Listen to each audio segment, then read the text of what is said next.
Bonjour à tous, très heureux de vous retrouver pour un nouveau numéro de Faites le papier. Ce n'est pas n'importe quel numéro, c'est enfin le jour d'étudier le Prix d'Amérique, la course tant attendue, Prix d'Amérique Legend Race, la finale des Amériques Races PMU, un plateau de choix comme tous les ans évidemment, ils sont 18 sur la grille de départ.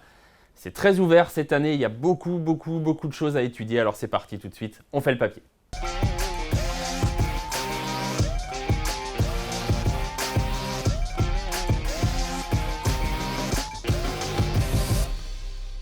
Avant d'attaquer l'étude précise, approfondie, je dirais, de cette épreuve qui est toujours une épreuve très attendue, qui est une épreuve magnifique. D'ailleurs, n'hésitez pas à vous rendre sur l'hippodrome de Paris-Vincennes si vous le pouvez. Dimanche, évidemment, il y aura beaucoup de spectacles. Et n'hésitez pas, pour ceux qui ne pourront pas se déplacer, à suivre Equidia toute la journée. Il y aura énormément de contenu de proposer et puis énormément d'heures de direct, surtout à Vincennes. C'est comme si vous y étiez presque en suivant Equidia. On attaque dans quelques instants l'étude de cette course qui est donc support de Quintet, le Prix d'Amérique Legend Race.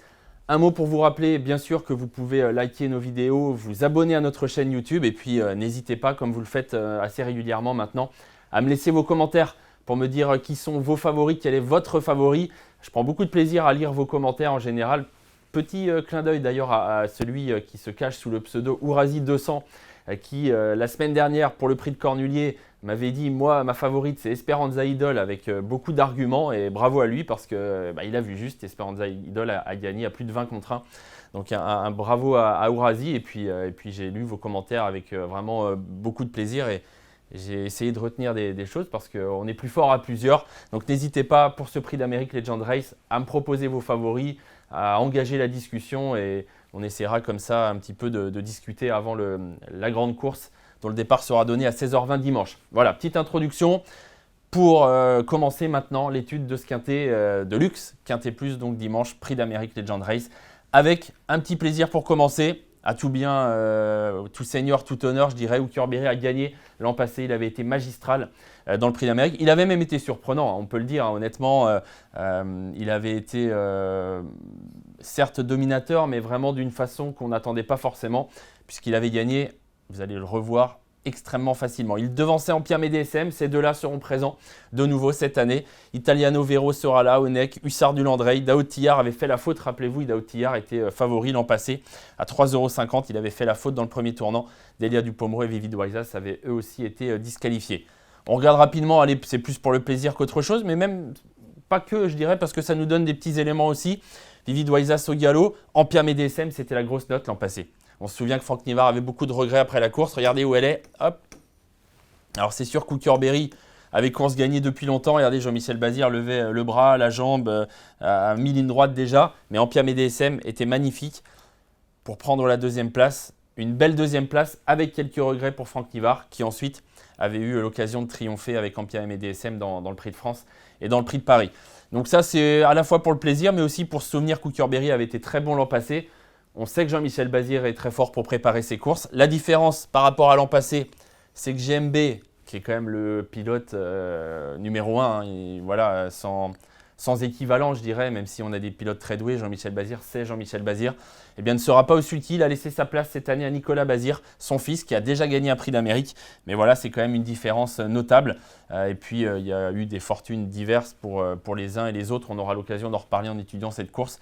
Mais bon, Empire et DSM est semble-t-il arriver dans le même état de forme cette année. Donc quand on voit sa ligne droite de l'an passé, évidemment on se dit qu'elle a le droit de gagner. On va étudier toutes les qualifs de ce Prix d'Amérique, Legend Race, 6 qualifs au total. On va commencer avec celui qui sera probablement le favori encore une fois cette année, c'est Daoud Tillard. C'était lui, je vous le disais tout à l'heure, déjà le favori l'an passé. C'est un cheval exceptionnel, regardez sa musique. Magnifique, hein. Il a gagné 27 de ses 37 courses. 27 de ses 37 courses, c'est superbe. Il a été parfois disqualifié, ça avait été le cas l'an passé dans cette grande course. Mais quand il est bien, quand il est en forme, c'est un cheval exceptionnel. C'est peut-être le cheval qui a le plus de classe au départ de cette course. Voilà, c'est peut-être celui qui sort un petit peu de l'ordinaire lorsqu'il est en top forme, Daoud Tillard. Mais il y a quelques petites interrogations.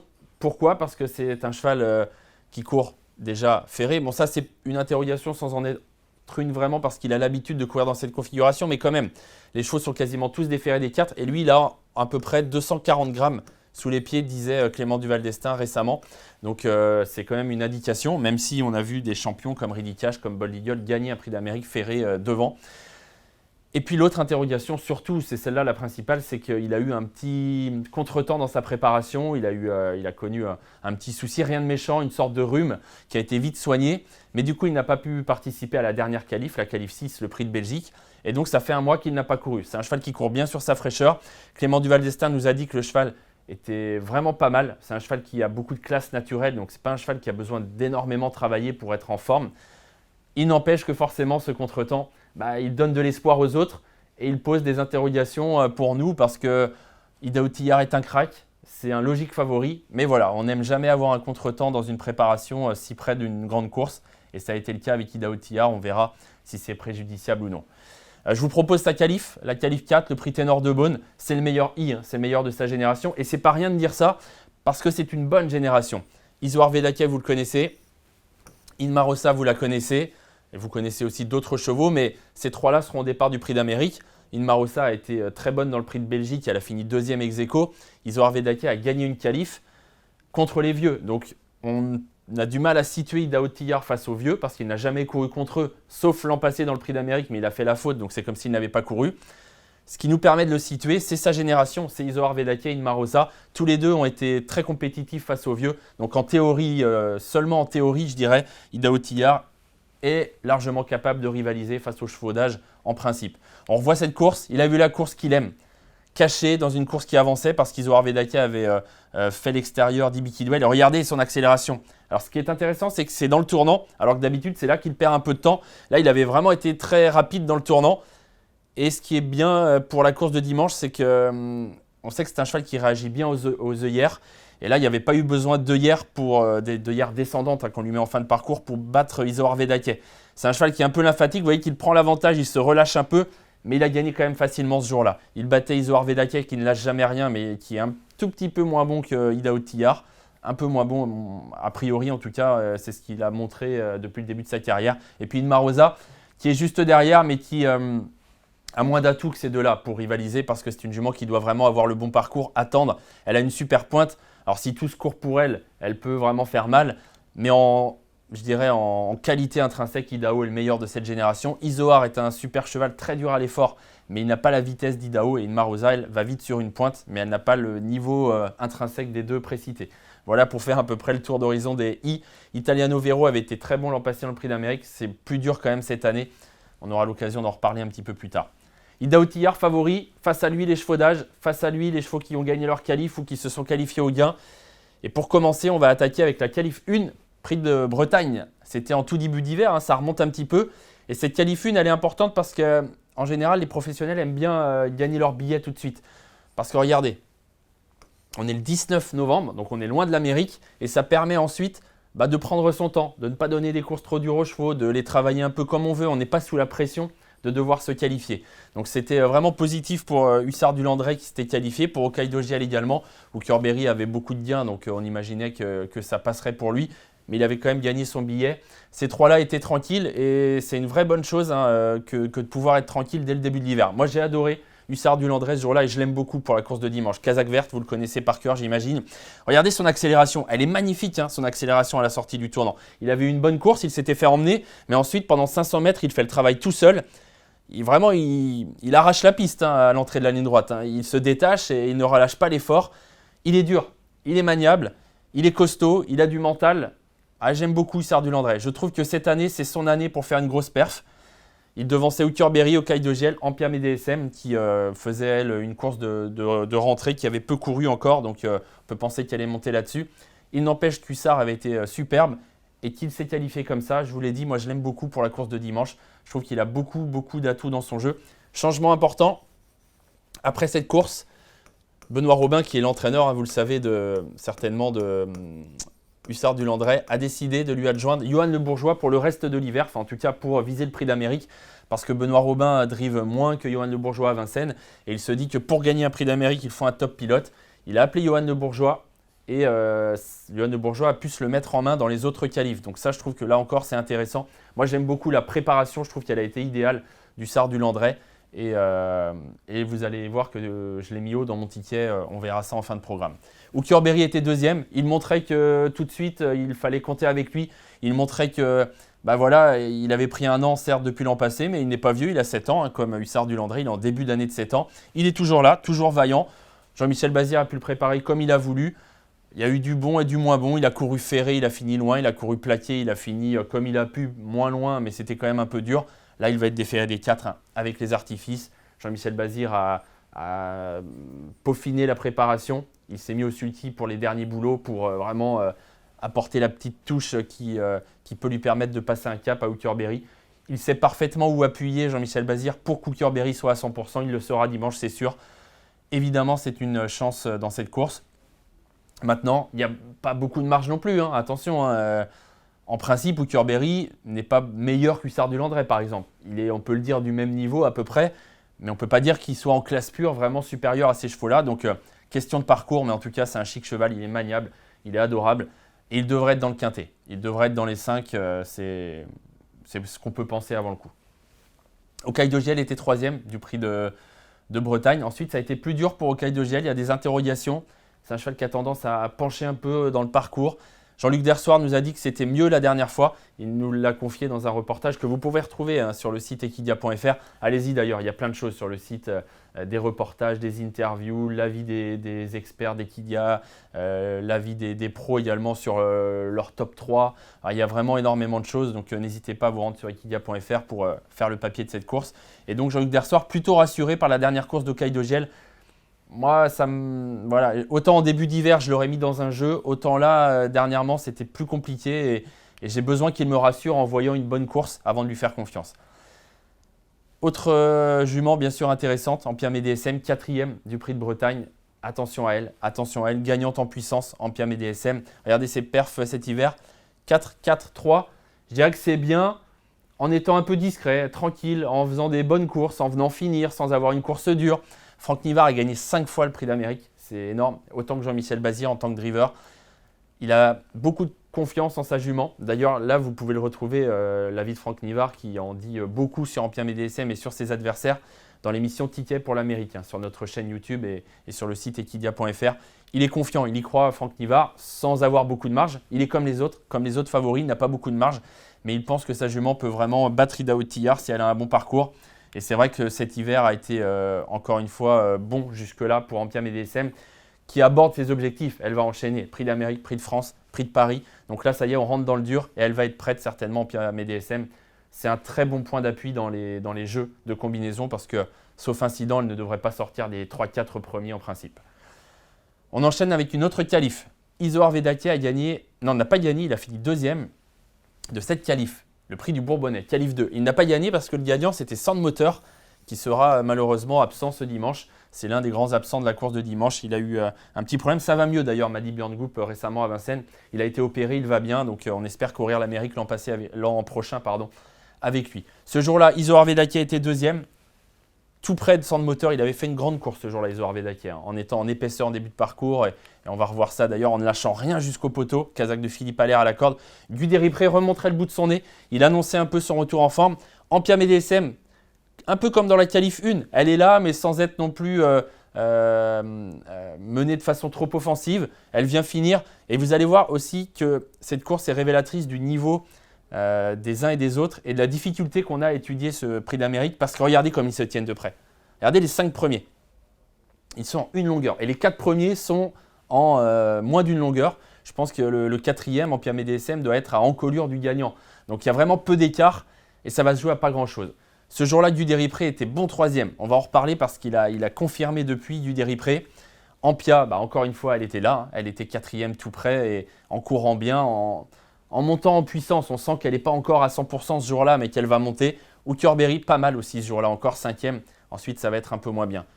Guderipré a remporté ensuite le prix de Bourgogne, qui est une qualif toujours assez intéressante parce qu'on est à un mois de l'Amérique. C'est une course que les pros aiment bien pour ouvrir un peu, comme on dit, les poumons des chevaux, c'est-à-dire en leur donnant une course assez intense pour qu'ils puissent arriver vraiment près le jour J.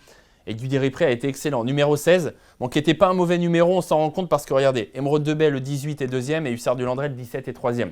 On était allé vite ce jour-là. Et les chevaux qui avaient attendu dans un wagon de 3 qui s'était fait ramener avaient fait l'arrivée. Et là encore, on va regarder ça ensemble. Guy Desripré avait été excellent. Mais j'ai bien aimé encore une fois Hussard du Landré, pas forcément sur sa meilleure distance, sans les artifices habituels, c'est-à-dire que d'habitude il y a plutôt des œillères. Là il avait des œillères australiennes qui sont un peu moins fermées. Voilà, on a joué un peu avec les artifices avec Benoît Robin. Émeraude de Baie gagnait sa qualif, ça c'est important de le souligner. Émeraude de Baie, elle est là, elle a gagné sa qualif dans le prix de Bourgogne, elle a été très bonne ce jour-là avec un numéro 18. Et Ampia, regardez, qui doit un peu slalomer et qui va finir dans une bonne action. Regardez, Guy Desripré, Émeraude de Baie, Ampia MDSM, Hussard du Landré, qui seront 4 chevaux au départ de l'Amérique dimanche, avec des chances plus ou moins évidentes. On en a déjà parlé de certains d'entre eux. On n'a pas encore évoqué Émeraude de Baie. C'est une chic jument, hein. Regardez ses perfs, c'est magnifique. Elle a été achetée dans une course à réclamer, c'est très rare qu'un cheval acheté dans une course à réclamer puisse être au départ du prix d'Amérique. C'est le cas cette année. Il y avait eu Punchy notamment par le passé, le cheval de Jean Boileau. Et on retrouve Émeraude de Baie cette année. Benjamin Diot s'y croit. Pourquoi pas une 4-5e place. Moi, je ne l'ai pas mise dans un ticket. Je trouve que c'est un peu dur pour elle. Mais pourquoi pas, on a le droit pour certains, je pense, de tenter de la glisser en bout de combinaison. Même si il faut faire des choix parce qu'il y a beaucoup de chevaux intéressants cette année. Surtout des chevaux qui se tiennent de très près. Ampia était encore là. Elle est toujours là, Ampia, dans les qualifs. Elle en a couru 3, 4e, 4e, 3e.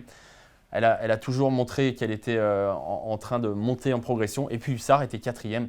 Ce jour-là, Hussard du Landré, lui aussi, qui a participé à beaucoup de qualifs. Il a participé à toutes les qualifs. En fait, Hussard du Landré, c'est pas compliqué. Et il était encore là. Isoard Védaquet, on va en reparler encore une fois parce que lui, il a pu remporter le prix de Belgique. C'est la qualif 6. Dernière qualif pour les chevaux d'âge. Là encore, vous allez voir que c'est assez révélateur. Les chevaux vont se tenir de très près pour finir. Je vous invite à suivre notamment les fins de course d'Inmar Rosa et Gohan Boy. Regardez les partiels. Les meilleurs partiels, ils sont tous pour Gohan Boy ce jour-là. Magnifique. Et important, il était ferré parce qu'il court quasiment toujours ferré. Mais ce dimanche, il sera déferré des 4 pieds, Gohan Boy. Donc ça peut faire une vraie différence. Ferré, il est capable de faire son dernier 500 en 8. Donc s'il est amélioré en étant déferré, il peut faire très mal, Gohan Boy. Dernier kilomètre 10 ce jour-là pour lui, ce qui est très bien. Isoard Védaquet va résister jusqu'au bout. Et ensuite, on va finir en paquet. Inmar Rosa, Gohan Boy, Dédite. Je vous invite encore une fois, j'insiste un peu à suivre Hussard du Landré, plaqué.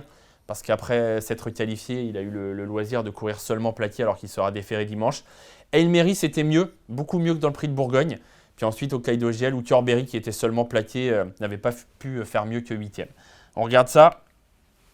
Regardez le courage d'Isoard Védaquet.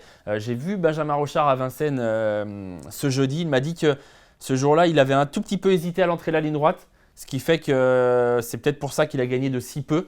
Et qu'il m'expliquait aussi qu'il n'avait pas débouché les oreilles de son cheval et qu'il gardait ça un petit peu pour l'Amérique en espérant que ça puisse avoir son effet. Il a un tout petit peu hésité, mais il est tellement courageux ce cheval. Là, il est exceptionnel à ce niveau-là. Il a un moteur incroyable et puis quel courage. Et regardez la vague à l'extérieur. Inmar Rosa, Gohan Boy, Hussard du Landré. Regardez le peu d'écart qui les sépare à l'arrivée. Hussard du Landré est 4e, il a une tête du gagnant. Donc il n'y a vraiment rien entre ces chevaux-là. Question de parcours. Mais je pense quand même qu'un cheval comme Hussard du Landré, par exemple, a plus de cartes en main pour faire l'arrivée qu'Inmar Rosa, qui elle est une jument qui sprint, qui si elle se fait emmener va savoir finir très fort, mais qui ne peut pas faire d'efforts durant le parcours. Néanmoins, elle est là, chic jument, toujours à l'arrivée dans sa génération, qui est une bonne génération face à Ida Outillard, face à Isoard Védaquet. Elle a fini 2e du Critérium des 5 ans, par exemple. Elle a fini 2e donc récemment du Prix de Belgique. Elle n'a absolument pas volé sa place, c'est le numéro 1. Léo Abrivard, ce sera son premier prix d'Amérique en tant que driver.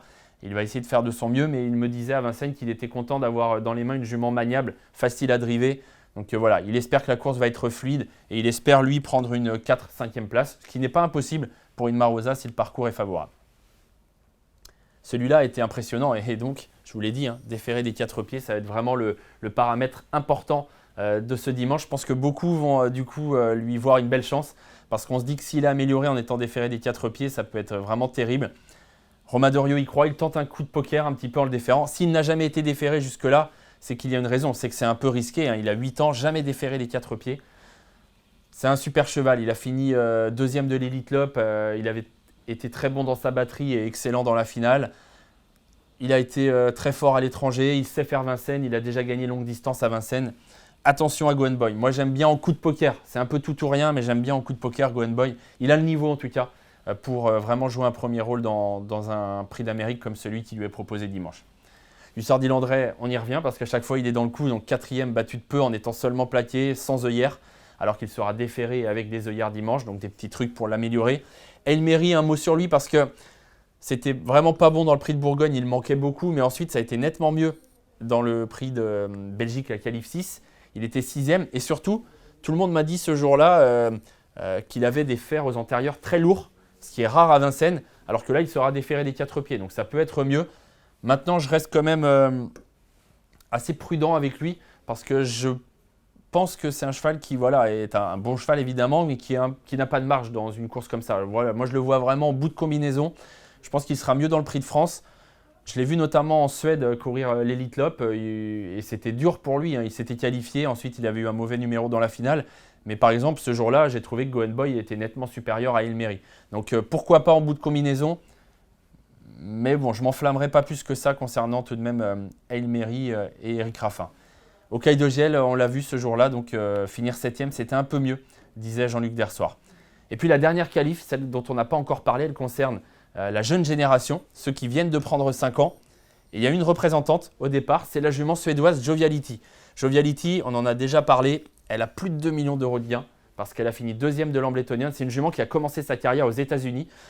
Aux États-Unis, il faut être bon à 2 ans et à 3 ans. C'est là qu'il y a tout l'argent, c'est là où le business se fait, je dirais. Et Joviality a été très forte à 2 ans. Elle a gagné beaucoup de bonnes courses là-bas. Et à 3 ans, elle a été excellente puisqu'elle a fini 2e donc, de l'Ambletonian, qui est la grande course américaine, face au mâle. Elle est arrivée en Suède. Ça se fait beaucoup maintenant, les chevaux américains qui poursuivent leur carrière en Suède. Et elle a gagné le derby des 4 ans en Suède face au mâle sur 2600 mètres. C'est vraiment une grosse performance. C'est rare qu'une jument gagne face au mâle le derby. Elle l'a fait. Et maintenant, on la connaît un peu en France, puisque donc, dernièrement, elle a fini 2e de Joshua Tree, qui ne sera pas au départ du Prix d'Amérique, qui sera au départ de la Sulky World Cup 5 ans samedi. Jean-Michel Bazir a fait l'impasse, il estime son cheval trop tendre. Mais Joviality est une jument endurcie, en forme, elle l'a montré.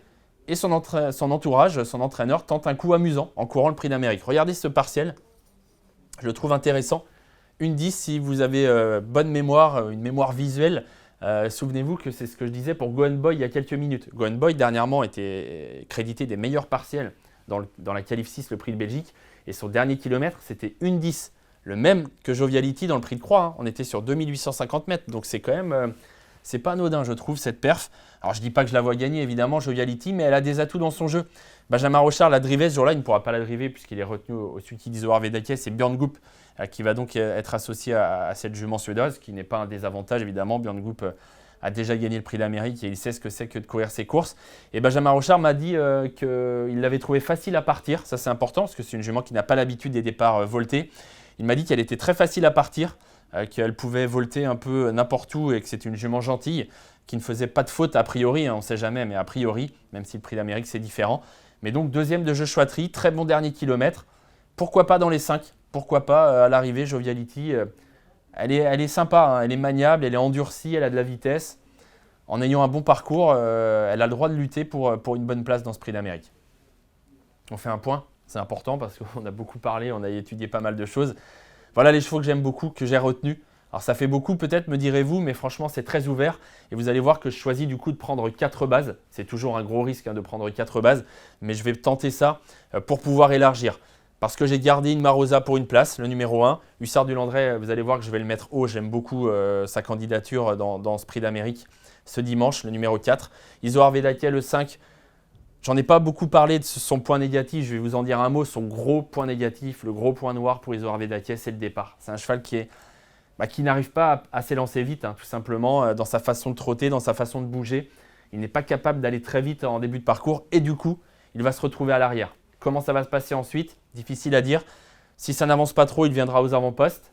Si ça avance, peut-être qu'il pourra suivre et essayer de venir finir. Mais son gros désavantage, c'est le départ. Maintenant, je lui vois une chance quand même de faire l'arrivée du quintet. Je ne le vois pas gagner à cause de ce défaut, mais je le vois lutter au moins pour une bonne place à l'arrivée de ce Prix d'Amérique. Duderipré, excellent dans les qualifs, qui vraiment avait déjà montré, je ne l'ai pas dit tout à l'heure, énormément de potentiel. Il a fini 3e d'un Prix d'Amérique derrière FaceTime Bourbon et Davidson Dupont. Et voilà, c'était en 2021. Il a eu énormément de problèmes de santé depuis. Il est ferré contre des chevaux déferrés, mais ça reste un cheval de classe. Gohan Boy, le coup amusant, peut-être le numéro 7 déferré des 4 pieds.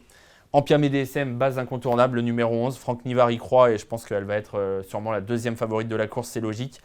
Idaho, le cheval que tout le monde attend, le cheval un peu star du trot français, Idaho Tillard. À lui de montrer qu'il est peut-être de l'étoffe d'un Ridicage, d'un Bold Eagle, pourquoi pas, mais à lui de le montrer ce dimanche. Il a énormément de potentiel, c'est sûr, mais si on veut marquer l'histoire des courses au trot en France, il n'y a pas le choix. Il faut gagner le prix d'Amérique. Même si par le passé, peut-être une de mai, il y a longtemps, on n'avait pas gagné et a un peu marqué l'esprit des gens. Mais franchement, si on veut rester dans l'histoire, si on veut que dans 10 ans, on se rappelle d'Idaho comme d'un super champion, il faut gagner un jour ou un autre un prix d'Amérique. Il en a le potentiel, c'est sûr. À lui de jouer maintenant. Mais en tout cas, on espère qu'il va faire sa course parce que c'est vraiment un champion. Hooker Berry qui va tenter le doublé. Ce ne sera pas facile de gagner, mais il devrait encore faire sa course. Le numéro 14. Et puis Joviality, le 17, dont je viens de parler à l'instant avec Burn Group. Un mot peut-être sur ceux dont on n'a pas trop parlé encore. Italiano Vero, je le disais, 3e l'an passé dans le prix d'Amérique. C'est plus dur cette année. Moi, j'y crois pas trop parce qu'on a besoin d'être rassuré. Diable de Vauvert, le numéro 9, un peu l'invité de dernière minute parce qu'il n'avait pas sa place. Et puis finalement, il y a eu un désistement et il a pu intégrer la liste de départ. On y croira plus dans le prix de Paris. Honnêtement, ça va être difficile dans ce prix d'Amérique. A priori, on peut faire l'impasse. Je pense que c'est dur aussi pour Aetos Chronos qui avait montré de la qualité, mais qui a eu des problèmes de santé. Delia Dupomereux, on l'adore. Elle a 11 ans. Quel brave jument, quel super jument. Mais maintenant, c'est dur. Elle a 11 ans et elle est battue, je dirais, par les plus jeunes, tout simplement. Donc, ça s'annonce très compliqué pour elle. Onek, pas bien ces derniers temps. Onek, en tout cas, dans les performances, vraiment pas le visage qu'on lui connaît quand il est bien. Donc moi j'ai fait l'impasse. J'espère vraiment que ça va revenir parce que c'est un cheval qu'on adore. Lui aussi il a gagné l'Elite Lop. C'est un cheval qui à l'étranger a été vraiment magnifique. Là dans ce prix d'Amérique, moi j'y crois pas étant donné ce qu'on a vu dernièrement. Et puis Vivid Waisas, c'est le plus riche de la course. Regardez ses gains. 3 600 000, c'est énorme, c'est normal. C'est un top cheval, il a gagné des groupes 1 à l'appel. Mais il a connu un petit contretemps et je le préférerais dans 15 jours dans le Prix de France. Donc j'ai fait 100. Vivid Waisas également le numéro 18. Je reviens un peu sur mes préférés. Ils sont 9. 1, 2, 3, 4, 5, 6, 7, 8, 9. C'est bien ça. Donc ça me fait 4 bases et 5 associés. Je les classe dans cet ordre. Le 12 Idaho Tillard que j'ai placé en tête. J'espère qu'il va faire une grande course. C'est un cheval de classe. On aimerait bien voir un truc. Il est capable de choses spectaculaires, Idaho Tillard, quand il est bien. Et on aime ça, évidemment. Donc on aimerait voir du spectacle avec lui. Mais il va falloir batailler, il va falloir être maniable, il va falloir montrer son bon visage face à une Ampiam et DSM qui n'attend que ça, qu'une petite défaillance pour venir gagner son prix d'Amérique. Hussard du Landré qui est vraiment mon outsider préféré, j'aime beaucoup ce numéro 4.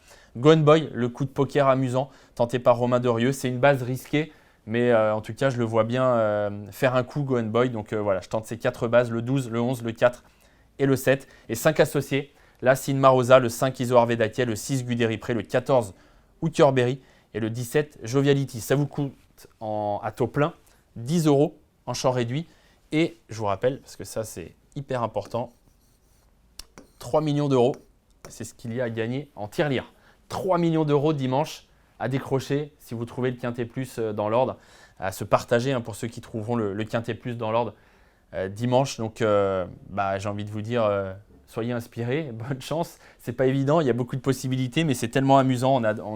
On aime parce qu'il y a des chevaux qu'on connaît par cœur, on a l'impression de les maîtriser un petit peu. Ça ne veut pas dire qu'on va passer à la caisse dimanche, mais c'est un peu plus amusant évidemment quand on fait le papier. Puis c'est tellement une course mythique, l'Amérique. Chacun a son avis, chacun a son idée. Donc je vous rappelle, encore une fois, n'hésitez pas à me laisser vos commentaires. Je regarderai ça vraiment très attentivement. J'ai fait mon choix. Vous avez encore un peu de temps pour faire le vôtre, mais il ne faut plus tarder parce qu'il faut tenter sa chance pour décrocher la tirelire dimanche. Bonjour à tous, j'espère que vous avez pris du plaisir à suivre ce petit contenu et j'espère surtout que vous serez inspirés. Bonjour à tous et à très bientôt.